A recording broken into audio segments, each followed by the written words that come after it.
Lancez le top départ avec la manière. Un seul mot d'ordre, faire face au défi.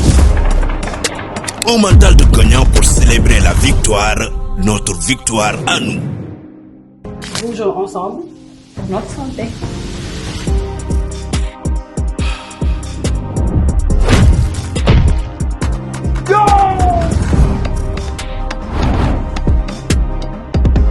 La protéine de force pour faire face.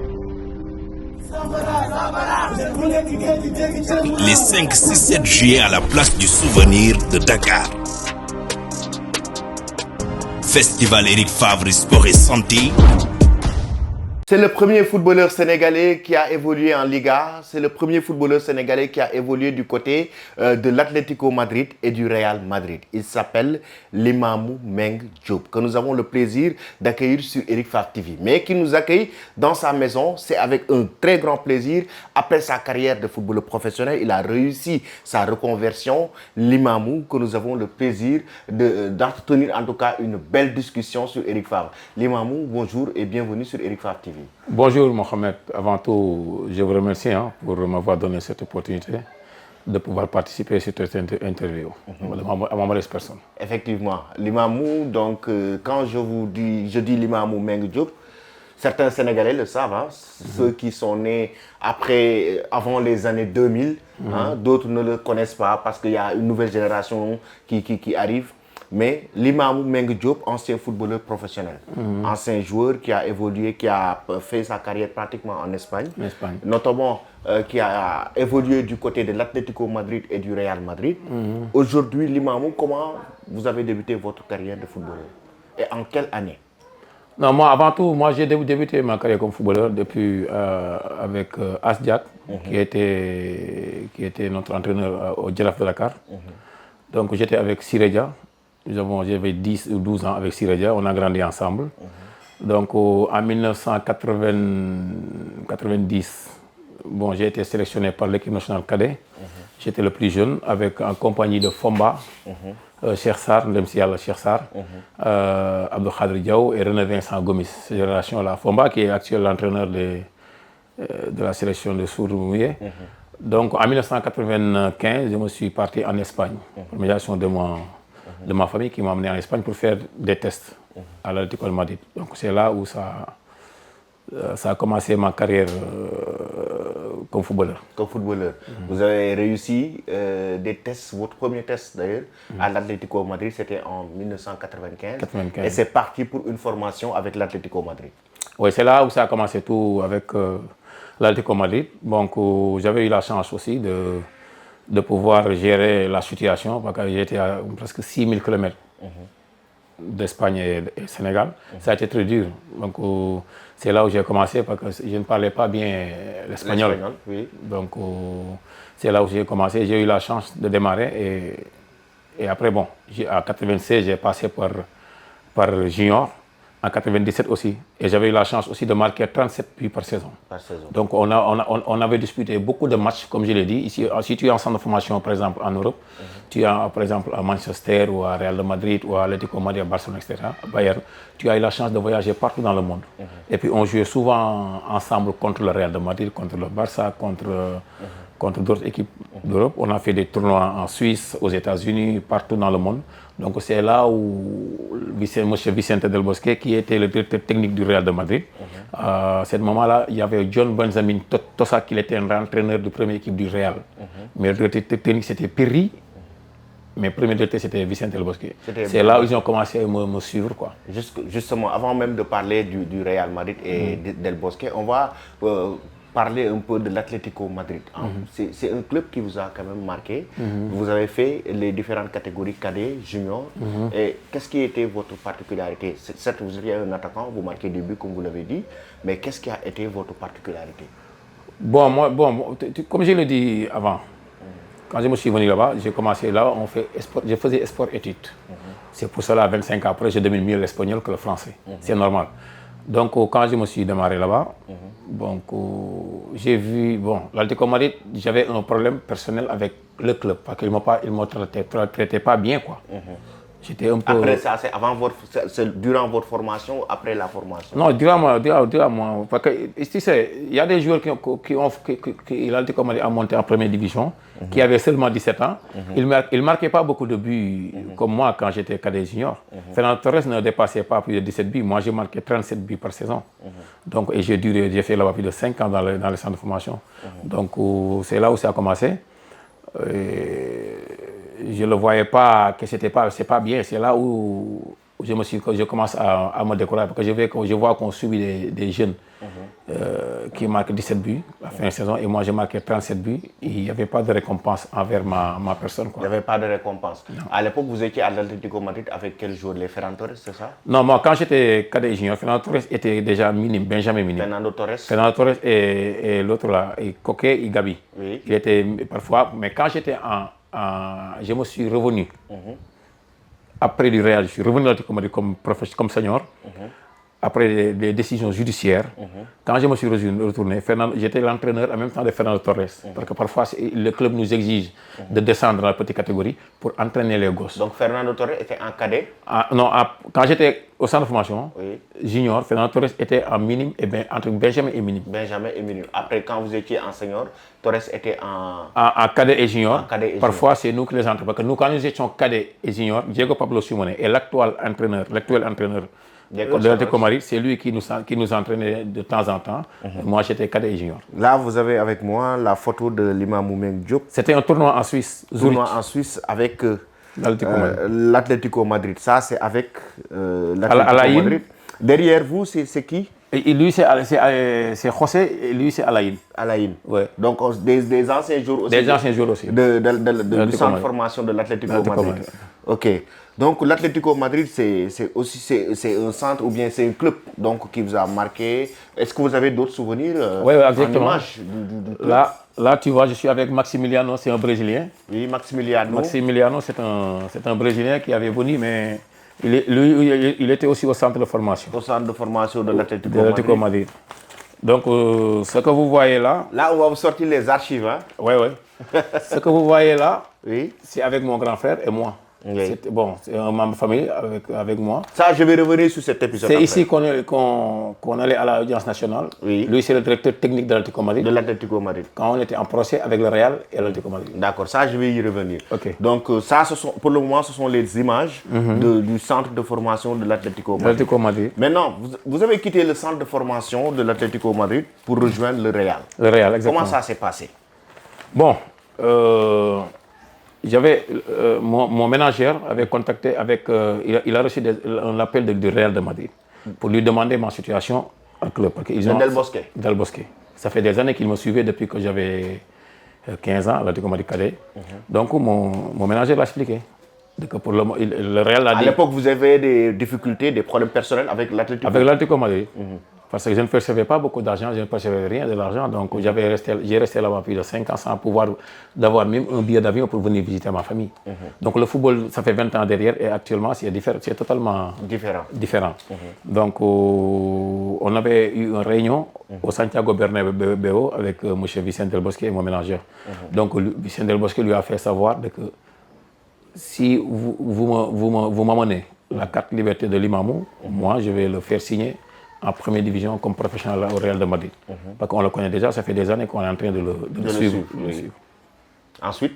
Bon, ensuite, on est allé là-bas. Donc, tu sais... Vous avez pris la décision de rejoindre Real automatiquement? Mais l'Atlético Madrid ne savait pas qu'on est venu pour demander la carte liberté, mais il ne savait pas que ce n'était pas pour rejoindre le Real de Madrid. Un club rival en plus.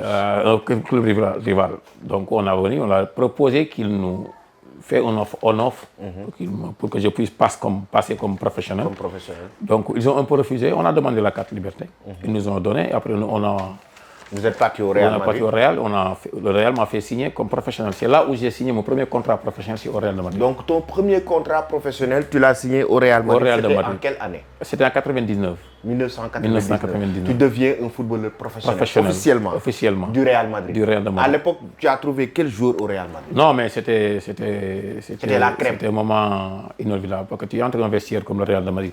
Tu entres, tu rencontres là-bas Roberto Carlos, Fernando Hierro, Manolo Sanchez, Raúl, Ivan Campo, Guti, Onyevic, Karanka, Julio César. Vous avez partagé le même vestiaire? Le même vestiaire avec eux. Ok. Samuel Eto'o, Anelka était en sélection, mais après quand il est venu, on a été dans le même Et vestiaire. à l'époque, tu jouais des matchs professionnels? Je jouais avec des matchs parce que je suis venu à un moment de hivernal. Quand je me suis venu, eux, ils étaient en Suisse. Mais je n'avais pas encore signé le contrat. Mais quand j'ai signé le contrat, j'ai commencé à entraîner avec le réserve. Mais quand je suis revenu de hivernal en Suisse, je me suis...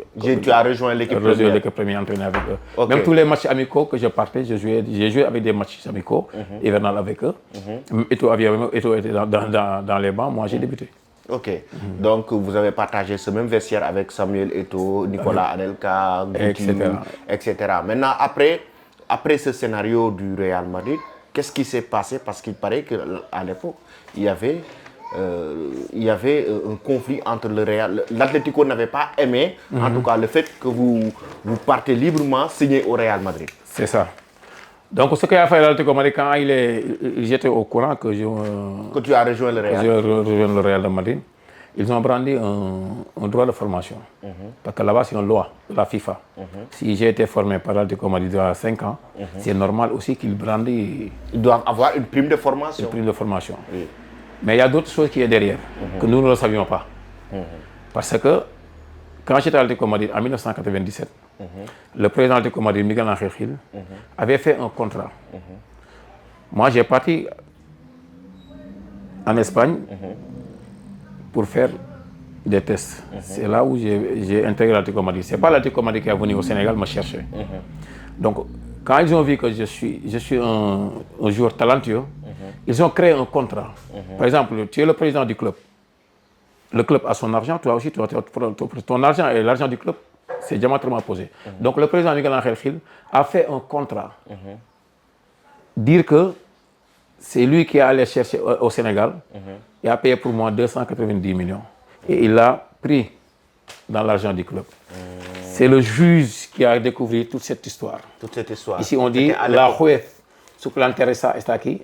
La juez suplenta Teresa Palacio ha ordenado a la policía judicial su búsqueda. No estaba buscando. Le juge a demandé à la police judiciaire de faire notre recherche. Parce qu'il croyait que nous, on n'a jamais été des footballeurs. Parce que comment on peut coûter presque 3 milliards CFA et jouer au Real de Madrid? Et jouer au Real Madrid. Ça ne colle pas. Ça ne colle pas. Donc c'est là où ça a commencé. Moi, je suis là. Tu as vu? Ça, c'était au Real? Non, à l'Atlético Madrid. Quand j'étais au centre, c'était en Atlético Madrid. Dans le centre de formation? Oui, ça, c'était à l'âge de 18-19 ans. 18-19 ans. Tu as vu. Maintenant, après, vous êtes parti au procès, c'est ça? Oui, donc automatiquement, on me laisse jouer, mais pas des matchs officiels au Real de Madrid parce qu'on est déjà en processus au tribunal. La même année que vous avez signé au Real Madrid. Contrat professionnel. Le juge nous a dit seulement que je peux jouer des matchs amicaux, mais pas un match officiel. J'ai joué seulement 2 matchs officiels avec le Real de Madrid. C'était quel match? C'était avec Valladolid, l'actuel club de Ronaldo, et l'autre, le Sporting Gijón. Ok. Donc quand j'ai joué, c'est là où ça a commencé le problème avec l'Atlético Madrid. Donc c'est normal, le juge et la Fédération sénégalaise de foot, parce que n'oubliez pas que moi j'ai fait partie, on m'a impliqué le plus grand scandale de l'histoire du football espagnol. Il s'appelait le Caso Atlético Madrid, c'était en 1999. Donc c'est là où le juge a ordonné qu'il retire ma licence jusqu'à la... No todos eran futbolistas. Exactement. C'est ça le titre du journal à l'époque. Parce qu'on ne savait pas que moi, j'étais actuellement au Real de Madrid. Au Real Madrid. Là, c'était le jour du procès. Là, c'était le jour du procès en compagnie entre le Real et l'Atlético. Je rappelle que l'Imamou a eu un procès entre le Real Madrid et l'Atlético Madrid. Et le jour du procès, on a donné gain de cause à l'Atlético Madrid. Oui, c'est l'Atlético qui a gagné le procès. C'est l'Atlético Madrid. Non, il a gagné le procès parce qu'il a demandé une somme d'argent. Une somme d'argent. Une somme d'argent. Cette somme d'argent, ce n'est pas, ils n'ont pas demandé seulement pour que je puisse rejoindre. C'est seulement. Donc quand je me suis revenu, et j'ai signé un autre contrat professionnel avec l'Atlético Madrid de 4 ans, 3 mois après, tous les secrets que tu vois là, l'argent qu'ils ont payé pour moi, ils ont dit qu'ils l'ont acheté ici au Sénégal, c'est là où on s'est rendu compte que c'était un scandale. Un scandale. Ouais. Mais apparemment, Atlético Madrid, Real Madrid, conflit, un contrat professionnel, un contrat qu'on a signé au Sénégal et tout. Apparemment, ça a bouleversé votre carrière. Absolument. Parce que le fait que j'ai été impliqué par le plus grand scandale de l'histoire du football espagnol. Donc il y a des clubs, pour des raisons de sécurité, ils ne vont pas se mêler quoi, pour me faire signer. Ouais. Parce que ce n'est pas un scandale de...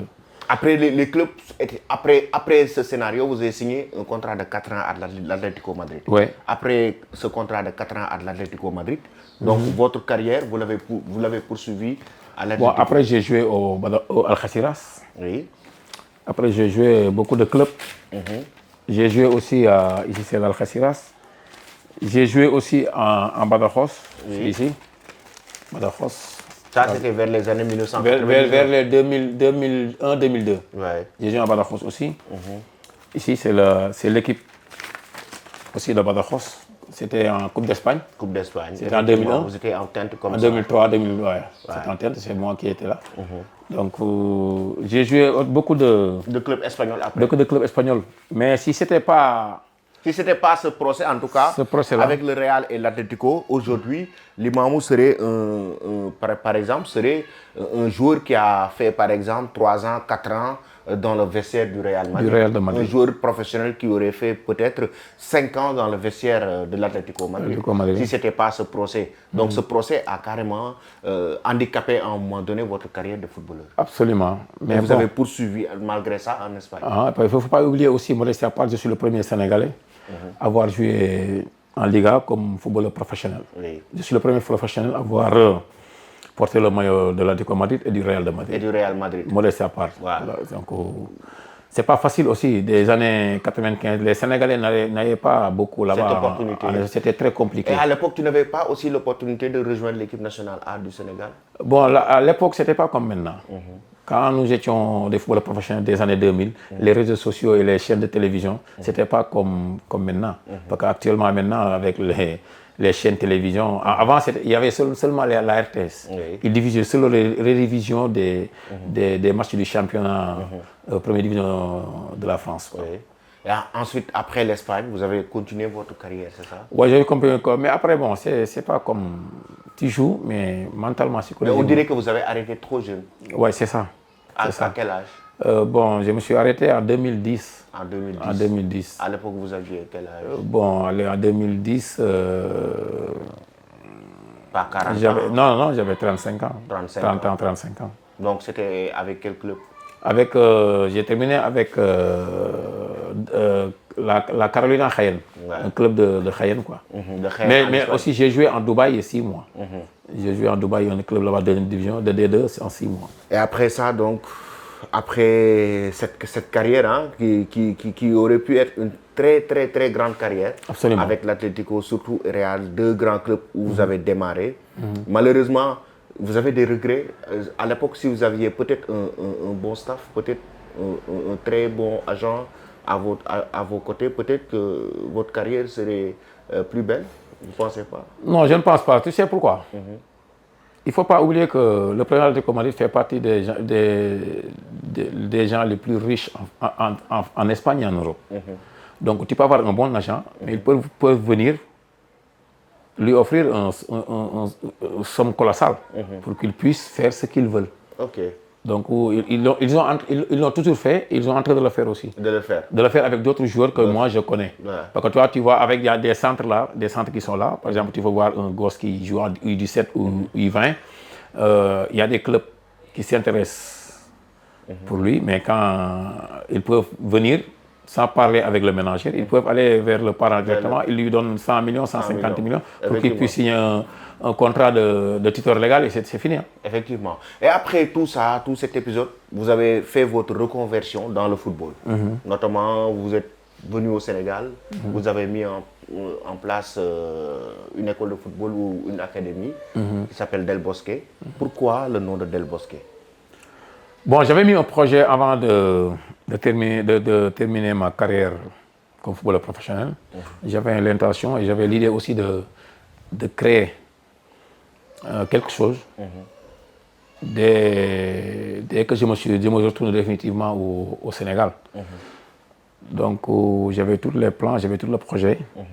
bon, quand je me suis retourné, j'ai démarré avec mes hommes de confiance.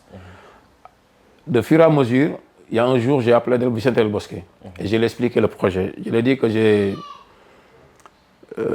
j'aimerais travailler avec vous et créer une centre de football ici au Sénégal qui portera ton nom.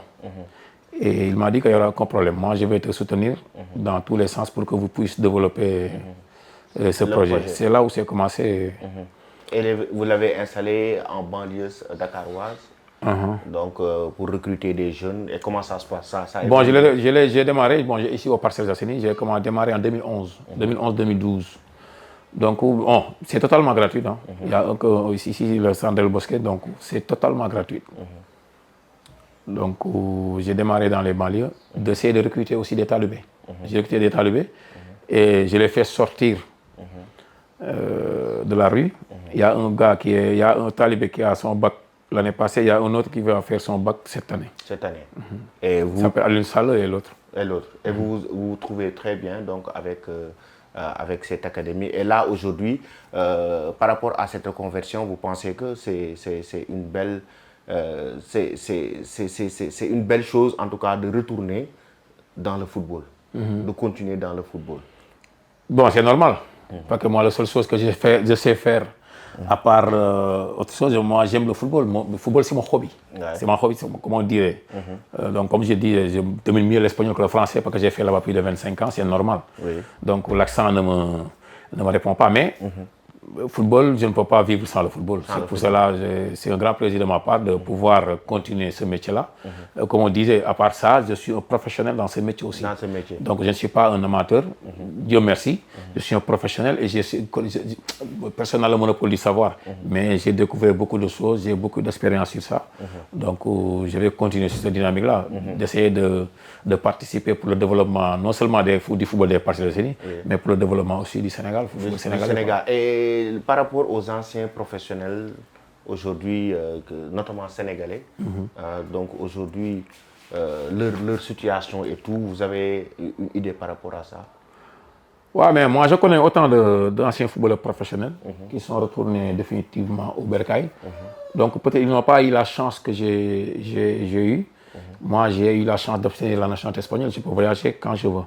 Mais je connais beaucoup d'anciens footballeurs professionnels qui sont retournés définitivement au Bercail, des années qui étaient professionnels des années 98, 2000, 2001, 2002, 2003, 2006. Dès qu'ils ont terminé leur carrière footballeur professionnel, donc je connais autant de joueurs qui sont là, ils ne peuvent même plus voyager, ils ont des problèmes de visa, ils ont des problèmes financiers. Tu sais que quand tu étais professionnel, après tu retournes définitivement au Sénégal et tu n'es pas bien géré ton argent ou tu as une malchance. Donc, je connais autant de gens professionnels qui le passent. Après, ils sont victimes de ça. Qui sont victimes d'arnaques, victimes de beaucoup de choses. C'est très compliqué. C'est des gens que je fréquente, que je connais. Ce que je dis, je le sais bien. Donc, justement, par rapport à ça, quel message peux-tu lancer aux jeunes qui te suivent, notamment qui veulent devenir des footballeurs professionnels? Des footballeurs professionnels, mais les études d'abord. Moi, je conseille aux jeunes de bien veiller sur les études. Parce que le football seulement, ça devient dangereux si tu veux faire ton cas. Moi, j'ai joué avec des gens qui étaient en centre de formation Atlético-Madrid, comme Charlie, Alain, etc. Ils ont joué la sélection espagnole U20. Ils ont joué U15 hasta U20. Il y avait un gardien qui était notre gardien, il s'appelle Modia. Modia, Casillas était son remplaçant à la sélection madrilène U15. Casillas était au Real de Madrid cadet. Moya c'est Casillas qui a finalement signé au professionnel. Donc, mes coéquipiers qui étaient à la sélection équipe nationale Espagne U20, ils ont devenu tous la majeure partie des magistrats. Des commissaires de police. Parce qu'ils faisaient sport-études. C'est important. C'est pour cela qu'ici, au centre de football Del Bosque, nous formons la personne d'abord. L'éducation et le football est en troisième position pour des raisons de sécurité. Parce qu'il y a une étude qu'on a fait en Espagne, chaque 1500 joueurs, seulement on peut réussir 20 ou 30 joueurs. 30 joueurs maximum. Donc les joueurs, vous avez reçu le message de l'imam Moumeng Diop, il faut sport et études. Il faut allier les deux, surtout parce que le sport n'est pas une science exacte, c'est carrément aléatoire. Donc tu peux avoir le talent et ne pas réussir dans le football. Ça, ça fait partie des choses de la vie, en tout Absolument. cas. C'est le destin. En tout cas, Limamou, c'est un plaisir. Hein? Un plaisir partagé. C'est un plaisir d'entretenir cet entretien avec vous. On a vraiment fait le tour de votre carrière. Absolument. Et c'est important de revenir sur cette carrière et revenir sur l'épisode du Real Madrid, le scénario de la justice et tout. Et je rappelle que vous étiez en tout cas le plus jeune joueur, plus cher en Espagne à l'époque, ou bien en Europe même, avec 290 millions de pesetas. de paquetas. Pesetas, années 97. Pesetas, c'était la monnaie espagnole. Espagnol. Il y avait pesetas en espagnol, il y avait franc français en France, Oui. il y avait Deutschmark, Et il y ça, avait si lire tu nous convertis ça sera à 3 milliards. 3 milliards de francs CFA. Quand j'étais le junior le plus cher d'Europe, D'Europe. en 1997. En 1997, avec 3 milliards de francs CFA. CFA. C'est pas évident. C'est pas évident. En tout cas, respect à vous et vraiment félicitations pour cette carrière, même si on aurait pu avoir une excellente carrière aussi, hein, mais vous avez fait votre temps et aujourd'hui vous êtes revenu pour réussir votre reconversion dans le football avec l'académie Del Bosque. Amen. Merci beaucoup. Mais je vous remercie aussi Mohamed, parce que moi on s'est connus, ça fait peu de temps ici au IGFM. Oui. Donc vraiment j'ai un immense plaisir de ma part pour pouvoir travailler avec vous aussi. Merci beaucoup. Parce que ça se voit que tu es un professionnel dans ce métier, je te l'ai dit tout à l'heure hors caméra. Merci beaucoup. Donc je m'excuse aussi parce que moi je domine mieux l'espagnol et le français. Oui. En Espagne je faisais sport études, je suis diplômé en architecture parce que tu sais 25 ans en Espagne, un pays qui ne parle pas le français, donc c'est normal parfois que l'accent ne me revient pas. Mais je vous remercie. Pero mis club es el Barcelona. El Barcelona. El Barcelona. Siempre la Barça, más que un club. Pero le está pasando mal, ¿eh? Porque Siempre el Barcelona está pasando situaciones muy difíciles. Muy difíciles. Financieramente, ¿eh?